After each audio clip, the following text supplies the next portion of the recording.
Hey, folks, welcome back to the Mac and Mike show. Of course, I'm Stocking, but we're remote again, and it's my fault. I wanted to get together today, and my plans had to be altered for family reasons. But we decided we're going to talk a little bit about, you know, there's too much information out there, and the problem with too much information, and it's also true when there's too little information, by the way. Problem with too much information is finding out which information is accurate and correct and which information is not. And it's funny because I was talking to my daughter earlier today, and I said I saw something posted on Facebook, and I asked her if she saw it, and just like my grandkids, her response was, "Dad, Facebook is for old people. We don't use Facebook." So I said, "Well, what do you use?" She said, "I use X, what used to be Twitter." I said, "Oh, let me tell you, did you see where Elon Musk he has a Grok thing link on Fate or on X? So when you're reading something, you can press the Grok button and find out whether it's true or not." I said, "I think that's amazing. It's really cool." So I sent it to Mike. And Mike, of course, who is much better at all of this technical stuff than I did, had his own set of thoughts about what that means and whether or not that's a good thing or a terrific thing. And Mike, why don't you add your opinion of what we're talking about? It's okay. When you sent that to me, this just came out on the 5th of March. Today is the 6th. And I had not noticed it. And I'm glad you sent it. Because recently I have been on Facebook more than X with my friends. Because we're old guys, as your daughter said. All my friends are old guys. So I see a lot of things on Facebook that are not true. And I go to Grok and Gemini and ChatGPT sometimes, and I just say true or false and paste in whatever it says. My spidey sense goes off that, this is too on the nose. And because I float in conservative circles, it's typically conservative people exaggerating or passing along information that goes along with their bias. So I started emailing them to myself in order to create an article on Vets for Trump someday. But since you brought this up today, I thought I could quickly share my screen and show you what we're talking about. So are you ready for me to do that? I am ready, brother. I was born ready. My daddy had me born ready before I was even born. Okay. Let me see if I can share. Okay, so first I'll go over a couple of Facebook posts that are not true. I won't take long. This first one was from History and Pictures. Now, you would think that they would be telling you the truth, but this is pointing out satellite imagery appears to confirm claims, and they do say on Iranian channels that a strike has significantly damaged U.S. Space Force's ballistic missile early warning radar at $1.1 billion. Well, I looked this up, and it's completely not true. Then the second one, and there are more, I just haven't saved them all. FBI ICE raid uncovered tunnel under Somali officials' mansion in Minneapolis. Now, see, that's something that we would probably, as conservatives, want to believe, but it's totally crap. Since you sent me X, I went to X, and here's a post by Elon Musk. So I guess people can see this is the new Grok logo. Yep. And so I'll click it, and it's very quick. But down at the bottom, you can read through it. It says peer-reviewed articles of NGRI. I forget what that means. Not guilty for reasons of insanity. Acquittees for violent crimes at 20 to 40% rate within 5 to 10 years, contrasting with Musk's 100% quote right up here. So it's a great tool, and I don't really have much more to add about that, but it just means to me that, we've got to be a little bit more careful about what we share. Have you run into this kind of thing? I think sometimes, Mike, it's not necessarily a matter of true or false, but instead a matter of nuance. There's one particular person that I follow regularly. She is a younger woman, but she takes on challenges of current thinking, current thought, and I like to watch what she has to say because she's youngish in her 20s, and I think that 20-year-olds, that 20 to 30-year-old age band, they think differently than you and I do, Mike. They do, and it's a mystery to me. Sometimes it's a mystery to me how they think or what they think. So this one young woman who has quite a following takes on conservative issues, but also takes on issues of the day, and is very thoughtful and very methodical in the way she presents the various parts of the issue, and then her opinions, which she usually posts as being factual, although not always. But the reason why I say the nuance is, as you probably are aware, Kristi Noem was recently removed as the head of the Secretary of Homeland Security, and she was given a new job with some sort of shield for, Western Hemisphere or something. And I'm sure it's a demotion. You don't go from being the Secretary of Homeland to being some quasi-official. It's official, don't get me wrong, but it seems to me there's less budget and less authority with this new job. And what this woman was trying to portray it as is it being a promotion for Kristi Noem. And in reality, if you watch the very tough grilling that Congress did on Kristi Noem, there were two things that kind of stood out to me. One was, the home, our Homeland Department put out a series of television commercials, and it really was kind of talking about the illegal immigrants, but it featured Kristi Noem pretty heavily. And it was a $200 million ad buy. That's a lot of money in anybody's book. And when she was asked about it, she said that Trump approved it. Well, in reality, after the fact, I understand Trump didn't know anything about it, didn't know it was planned, didn't know it was actually conducted. The other thing was, if you remember Corey Lewandowski, I met Corey, and he and his buddy wrote a book that I got him to sign for me and talk to him a little bit about it. He and I used to work for the same organization years ago. But Corey Lewandowski was, of course, affiliated with President Trump in his first run for president. And they actually asked Kristi Noem, Secretary Noem, if she was having a sexual relationship with Corey Lewandowski in the seat of Congress, with her husband sitting next to her. It was a very, very awkward and tawdry affair. So I think that embarrassed Donald Trump, and I don't think Donald Trump likes to be embarrassed. So you can say, and she's a very conservative woman. The woman who put this out, she's very conservative, and she said this is a promotion for Kristi Noem. And I've been around the block a few times, and I recognize when it's not a promotion. And sometimes that grain of truth gets glossed over in the in the presentation of the actual situation or circumstances. I wonder if Grok is clever enough to be able to discern that. Discern what exactly? I mean, I did look up while you were speaking. I remember seeing excerpts of what Kristi Noem said. And while everybody, even Grok, says, yes, she said Trump knew about it, her exact quote is here when she was asked by Senator Kennedy. She said, yes, sir, when asked if Trump knew, which is probably the part that got her in trouble.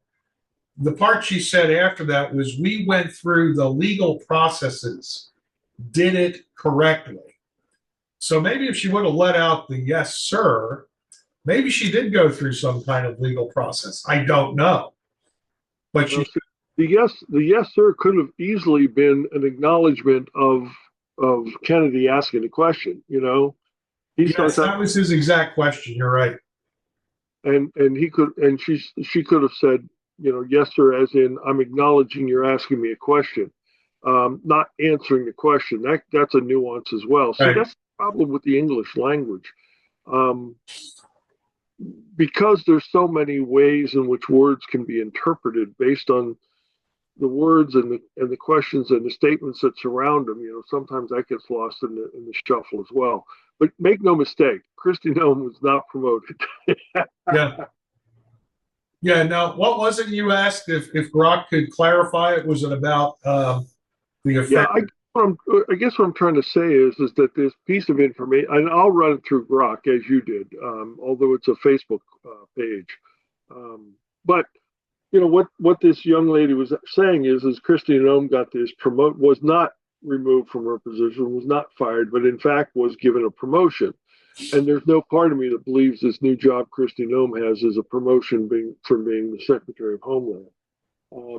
And how embarrassing would that be for her husband, and certainly less so, but nonetheless embarrassing to President Trump if she's asked while she's sitting in the table in Congress, are you having an affair with your chief of staff?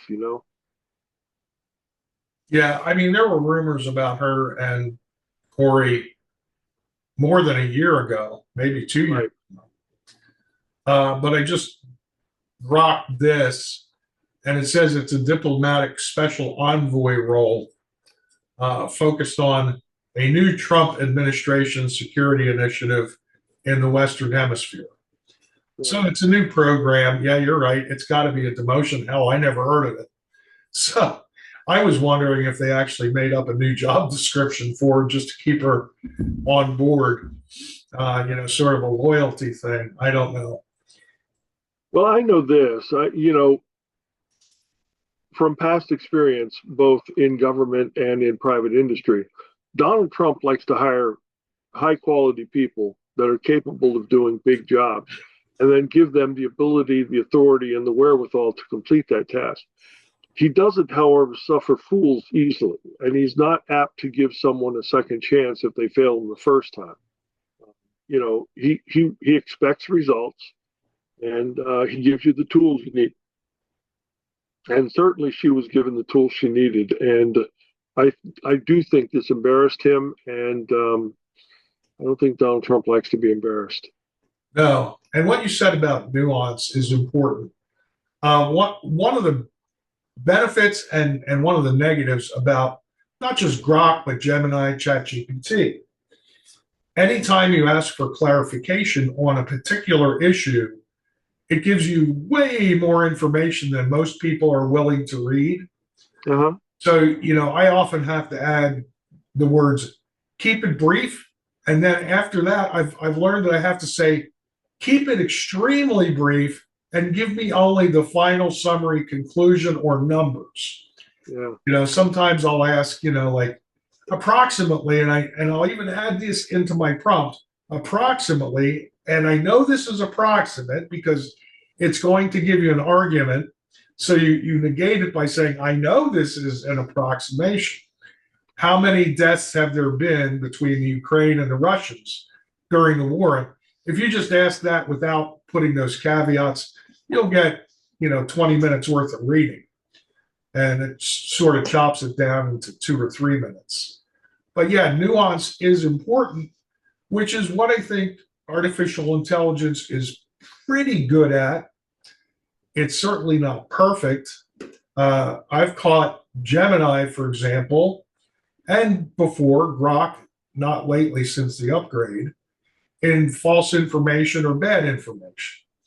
And I'll say that's not true, and it'll apologize, and it'll do the research again. And it says, I've logged that in for future reference. So yeah, people can still be a little bit smarter than AI. But, in the old days back, we just did a Google search, and you might search through the top 1, 2, 3 results and sort of accept that as the gospel. Right. Yeah. What do you think about is Paramount buying CNN? Something I, like I don't know. yeah, yeah. There's Grok, a big shakeup, and it has to do with this subject because people are afraid of at CNN what's going to happen because if the deal goes through, which I don't think it has yet, I can't remember the man's name that's like the head CEO, but he said he's really going to shake up CNN. He's going to make it actually a news organization, which I don't think is achievable today. There's too much competition between all the cable networks.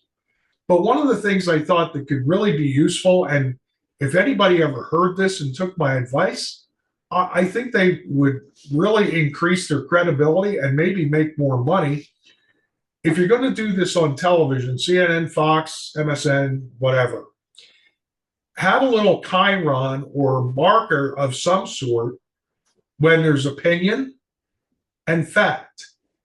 Now also, people should understand, I see a lot of this on Facebook.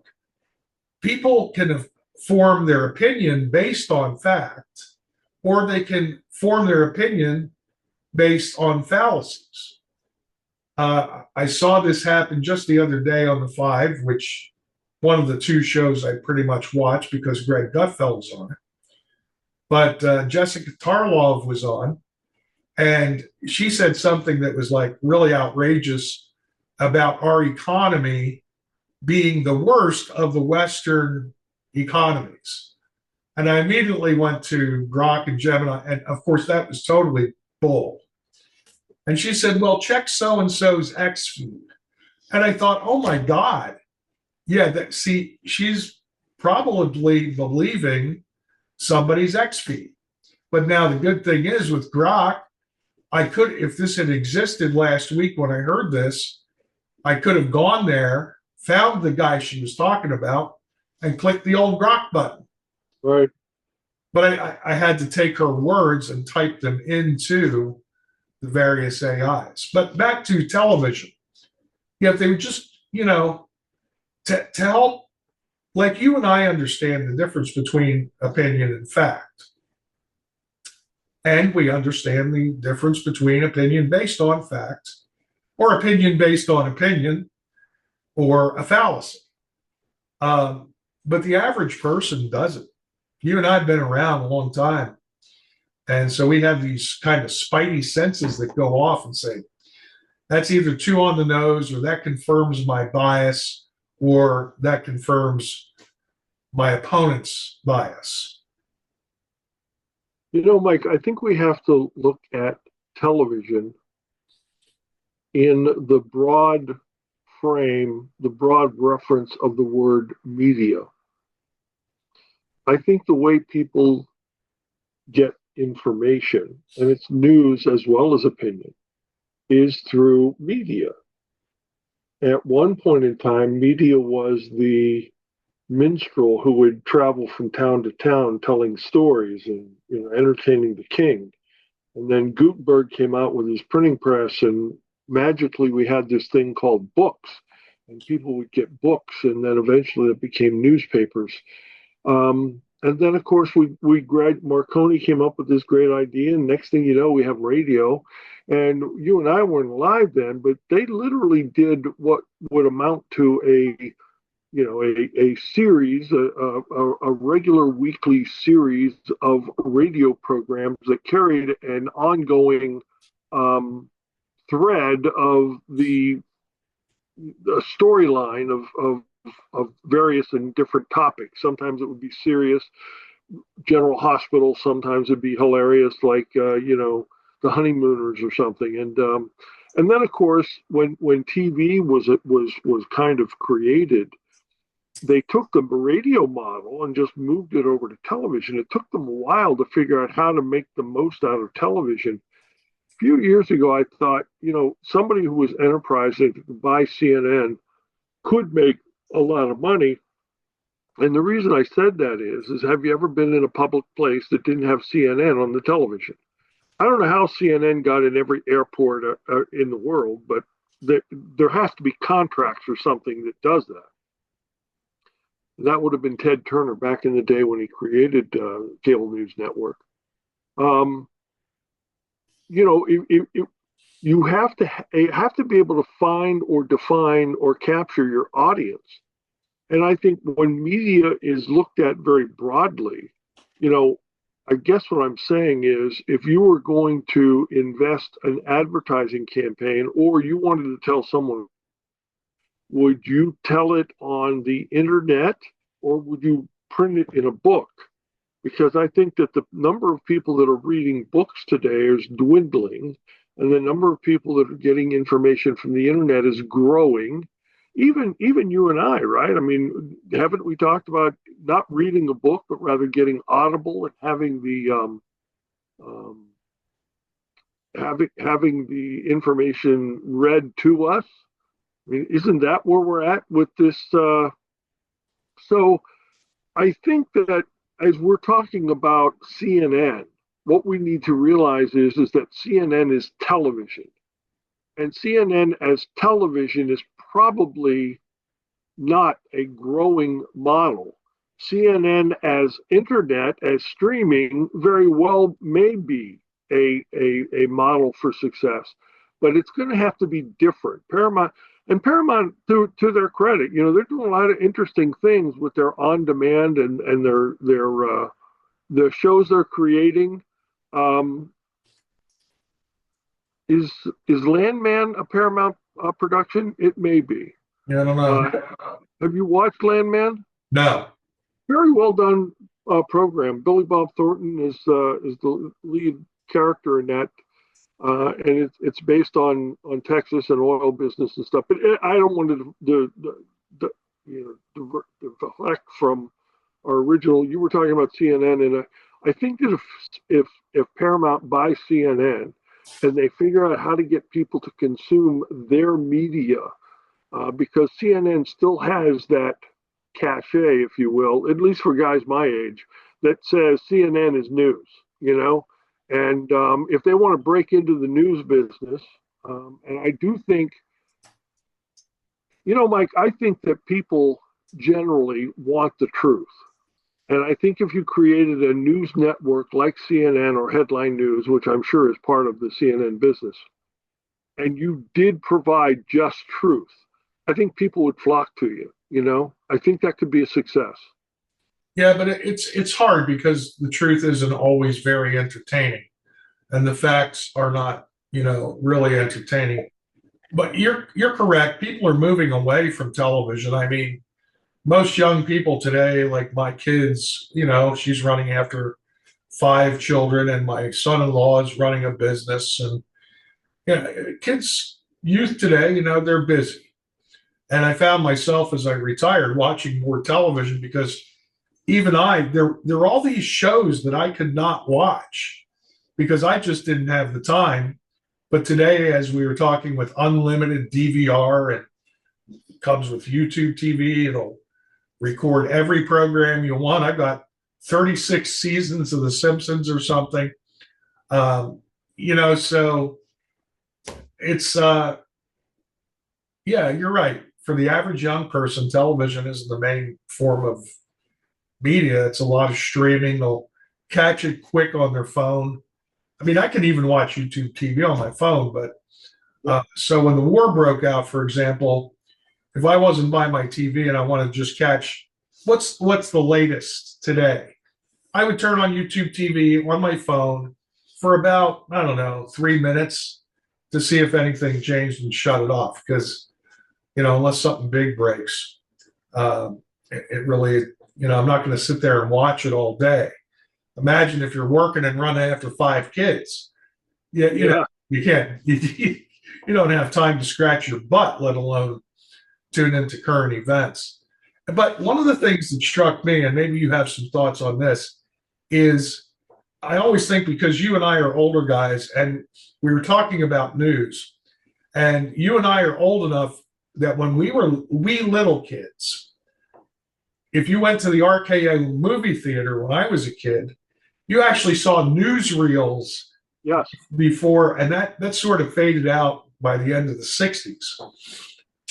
But that's because there wasn't a whole lot of news back then. You had to catch it at 6 or 11. Even back before that, not everybody had a television. And a lot of people got their news from the newspaper, Mike, which was, anywhere from 6 to 18 hours old by the time it was printed in your hand. Yeah, and now as I reflect on it, even though we say, like Cronkite, even though he was a communist and other things, pretty much was a straight news guy.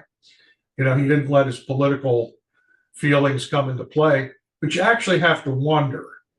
I don't know if I've never had the time to go back and do an analysis of like news from the 1960s and 70s and see if they were really any less biased. It would be more subtle because there wasn't enough time for opinion. But, when Walter Cronkite said, that's the way it is, was it? Was it really? I don't know. I don't know if it really was, that's the way it is. But I'm going to tell you something. Everybody I knew believed it was. Yeah, that's the thing. It's a matter of belief. And we had this trust in our institutions, even in our government. I think we had a little bit more trust. I guess that started to really fall apart during the Vietnam era. The distrust. And of course, it has reached a crescendo today.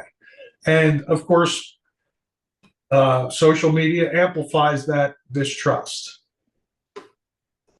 But the detrimental effect of that, Mike, is when Walter Cronkite said, and that's the way it is, everybody I knew accepted what he had to say as being the way it is.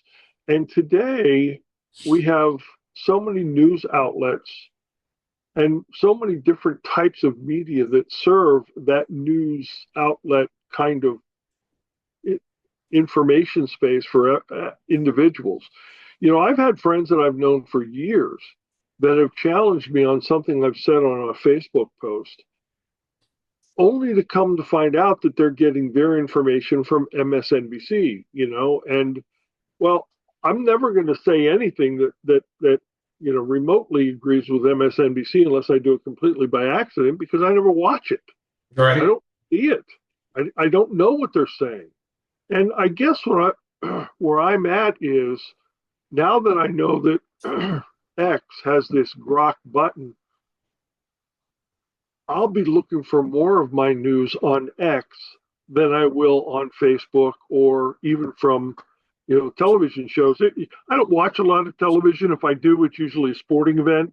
Occasionally I'll watch, like I mentioned, Landman. I got caught up in that one. There are a couple other shows that I watch as a regular basis when they're available for streaming.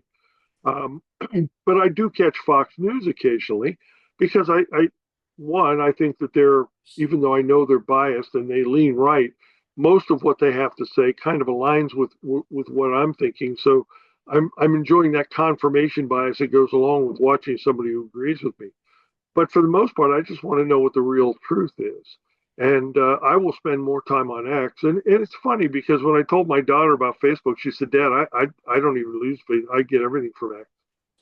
And I thought that was a very interesting perspective from a 30-something young lady. And, there's an education element of what she told me. You know what I mean? As I said earlier, I'm 70 years old, Mike. I think about things in my lifetime a certain way. The 20-somethings, my grandsons come over and visit. We have these debates, and their attitudes and opinions are so widely divergent from mine, even though generally we're all fairly conservative. As a matter of fact, pretty conservative. But their world is different than mine. Their reality is different than mine because they're consuming information from different sources than I am. Yeah, that's right. And my kids have said the same thing, and they're in their 30s as well. Now, while you were speaking, as an example, I went over to my latest post on Facebook, and this all ties in a way. This has to do with the Thune-Cornyn and Trump-Paxton thing in Texas and the SAVE Act. Yeah. Uh-huh. So, there's obviously a tension there. So I Gemini'd this, and I tell everybody, here's what Gemini has to say. If you add up the confirmed cases from 2024 across the most active audit states, the number of caught non-citizen voters is less than 100 nationwide. And then it goes into a little bit more detail. So I cross-referenced with Grok and Chat. Grok agreed with that, but Chat was different a little bit. It says the number was somewhere between 10 and several hundred illegal immigrants voted that got caught. And of course, the left argues, well, this is not enough to sway a federal election. Well, it could in a congressional district, but not generally speaking presidential. So I asked the question to my friends about this. Does this information sway your view on whether or not we need to prove citizenship rather than just simply produce photo ID? So I've gotten two responses, and I just put this up a little bit ago before we began. One guy says, sorry, crap in, crap out on AI until we get some additional clarity with voting irregularities, of which there are many. The other guy says, no, regardless, it's logical and common sense to mandate voter ID. Now, see, both these guys missed the mark. It's not about voter ID. It's proving citizenship. And I think that was clarified because they said, does this information sway your view on whether or not we need to prove citizenship rather than just produce photo ID? And I bring this up only to show that even when you outline it pretty clearly, and this was a very short post, two people totally missed the mark. Yeah. These guys are intelligent guys. The one guy was a pilot from my unit, and the other guy was an Army veteran, but he owned his own real estate business for a while. Smart guys. And you think those guys would read the details, but they missed it. And this just shows how our minds work. So even like you mentioned nuance, and that's why I brought it up earlier, there is a nuance to this one subject. Should we give a little, since there's, I mean, do I have to prove my citizenship since I've been voting for 45 years? Not, that's kind of crazy. I don't want to have to go and get my birth certificate and all that kind of stuff. So is there a compromise that can be had here? I don't know. I know it's off the subject, but it's about nuance. Well, see, Mike, and I don't know how we could capture this real time without being real expensive or real clunky and real difficult. I believe that people need to be citizens if they're going to vote. And I think that group of people that are not citizens in this nation, but yet carry a lot of kind of things that would semi-prove their ability to be here. All of that kind of makes it a little bit more difficult to discern reality or discern the truth. And, a lot of times I think illegals, not knowing our laws, they go and vote not knowing that they're not supposed to go and vote. I don't think they intend to break the law as much as people are encouraging them to vote, et cetera, et cetera. And they're able to vote in many municipal elections. In New York City, for example, anybody can vote for mayor. You don't have to be a citizen. You just go and vote. And I'm not sure how they separate the people who are voting for the mayor and the people who are voting for the president. It seems to me a little bit inconvenient, if not impossible, to check everyone at the door and give them one ballot that doesn't have the presidential or the federal elections on it, and another ballot if you are a citizen. But look at how many people have driver's licenses. We hear about illegal immigrants driving with CDL licenses issued by various states, predominantly California, and they're killing people every day. You can't have that, Mike. I mean, there has to be a set of agreed upon um, circumstances where we live. You know, when we're on the road, we should know that the people who are on the road driving those 18-wheel ballistic missiles are citizens that are trained properly to drive that kind of vehicle and that kind of heavy load. And you know, it's the same thing when you're a kid and you go to get your driver's license. And you have to prove where you live and who you are, and you know, they test you before they give you a driver's license. So it's you know, it's not a right, but rather it's a privilege. And I think that we need to tighten that up a bit. And you know, I think that Donald Trump has done a wonderful job in tightening up the border so that we're not getting more people coming into this country. I just saw something from when Elon Musk was doing the Doge routine. I forget how many hundreds of thousands or millions of people that he caught, illegal immigrants that are getting Medicaid. You know, should an illegal immigrant be receiving Medicaid? You know, my response to that is no. And I say that because no one in their family, them or their, you know, their relatives, paid into a tax system that funds Medicaid. And I'm really, really sorry for people who don't have medical coverage, who are not citizens and don't qualify for the wonderful abundance that American citizens qualify for. But at the same time, you know, one of the things my dad taught me from the time I was little, small, take care of yourself, because if you don't take care of you, you can't take care of other people. And I'm afraid that's where America is right now, Mike. You know, we're trying to take care of too many people that we really bear no responsibility for. And I'm not talking about human rights. Everyone has human rights. Well, get your human rights back where you were born, back where you know, fight that fight back there. Don't let the Maduros of the world steal all your wealth, and you end up with nothing.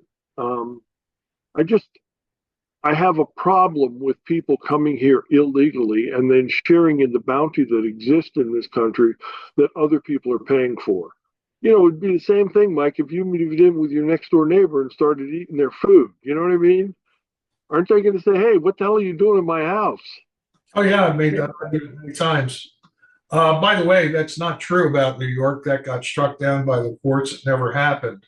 Um, However, California and San Francisco, Oakland, in Maryland, in Tacoma Park, and then a whole list of 6 other places, and Vermont, Washington, D.C., allowed some of this. This was limited, though, to people here that were here legally. They just didn't have citizenship. So if you're a green card holder, something like that, but it's not allowed in federal elections. And I honestly didn't take the time, and I will, but I won't do it while we're talking, to find out how do they differentiate between, you know, local and federal. Do they give different ballots to different people? I don't know how that works. But yeah, New York City did try it, but it got shot down by the state Supreme Court. Well, the other part of this, Mike, that is, you know, if you go back to the founding of this nation, originally the only people that could vote were property owners, and you know, men with money and property. And the thinking was, back when this nation was founded, that if you have skin in the game, that is, if you had something to win or lose, you'd pay attention. And what we have now, unfortunately, is that, do you remember, who was it? It was one of the Republican president. I want to say it was Mitt Romney, said that 47% of people in America are net takers from the government, not people who are contributing. And you know, once that number gets beyond 50%, will conservatives ever win an election? Because people vote their own self-interest, don't they? And if 51 or 52% of the people are withdrawing more from the government than they're paying in, won't the net takers, that 47% that Mitt Romney was talking about, won't they win every election? I don't know, Mike. I don't know the answer, but I think one of the early people who wrote about it may have been de Tocqueville. I don't remember, but um, you know, as soon as the people realize that they can survive by taking money out of the central treasury, that's the end of the country. And I worry about that occasionally. Yeah, I mean, when you said that, I obviously, I'm sitting here with another tab open, and I decided to go and check that. I think I remember Romney. Boy, he was really criticized for that, but I'm not sure if he was right because, again, when you ask these questions to artificial intelligence, you get paragraph after paragraph, and I can't read all that while you're talking in order to inform our audience, except on a superficial level. It says, by a narrow definition, federal income tax is only about 39 to 40% of U.S. households pay no federal income tax. That's in recent years. It goes on with others, but yeah, it's been equivocated by some tax policy center up to 47%, which is what Mitt Romney had mentioned. But you're right, what, and I've said that from the beginning. Somebody, oh, it was on Facebook and it was from the news. I think it was 38% of Americans now think we should move towards socialism. And Mm. that doesn't, I mean, okay, people think 38%, that's a high number, but we're not near the 50% yet. I'm sorry. It doesn't take that many people to tip the balance. And you can kind of understand, like, the people that fit into that category, I would like to see, of the 39 to 40% that don't pay federal income tax, how many of them are into socialism, versus how many people that are working. The best thing I ever saw was a little guy that went, a little YouTube video. The guy went to a college campus because this kind of attitude foments in these academic arenas. Sure. He asked the students what their grade point average was. And if they had a 2.0, 3.0, 4.0, he said, okay, now what we're going to do is we have some students that are failing. And we're going to take 50% of your grade average and give it to the people that were failing. And boy, you should have seen them start to scream and yell. Well, that's exactly what goes on in America now. Yeah. So when we think 38% want to move to socialism isn't quite 50%, you better start thinking a little bit harder about that. Mike, we've gone pretty far afield from, isn't it really great that Grok is right there on X to prove or disprove whether somebody's telling something that's true or not. So, like normal, we've gone pretty much out into left field and back again. But have we beat this up enough? I think so, my friend. We probably have. Mike, I appreciate you doing a Zoom at the last minute. My apologies. After I made plans to be with you today, I really was looking forward to doing that too. More so than just the Mac and Mike podcast, just get a little bit of friendship and fellowship. I enjoy our conversations, even if they don't lead anywhere like what our podcast does. I hear you, brother. I'm on the same page. All right, I guess it's time for us to say Mac and Mike. Out. Out.